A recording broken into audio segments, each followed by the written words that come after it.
Well, Steve, right now, nothing changes in Iowa, but this ruling does open the door for the legislature and Governor Reynolds to pass an abortion ban.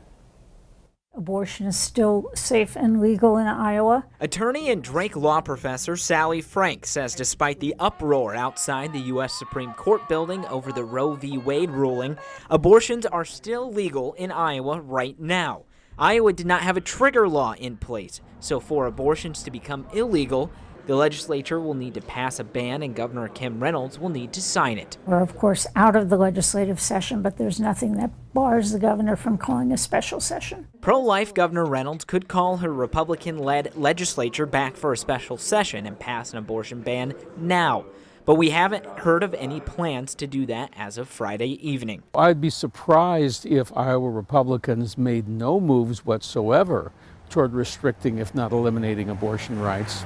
But the speed with which they do that is something that remains to be seen. KCCI political analyst Dennis Goldford says some type of restriction or ban is bound to happen, if not in a special session, during the normal legislative session in January.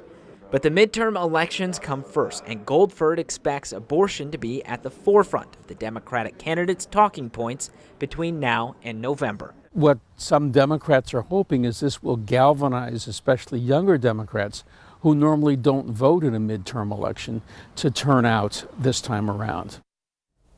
Last week, the Iowa Supreme Court ruled the Iowa Constitution does not provide a right to an abortion. That's what gave a green light to the 24-hour waiting period law and now other potential abortion restrictions. Steve? Thank you, Bo. Governor Reynolds has long promised to further restrict abortion in Iowa. She celebrated today's ruling in a statement saying she, quote, won't rest until every unborn Iowan is protected and respected.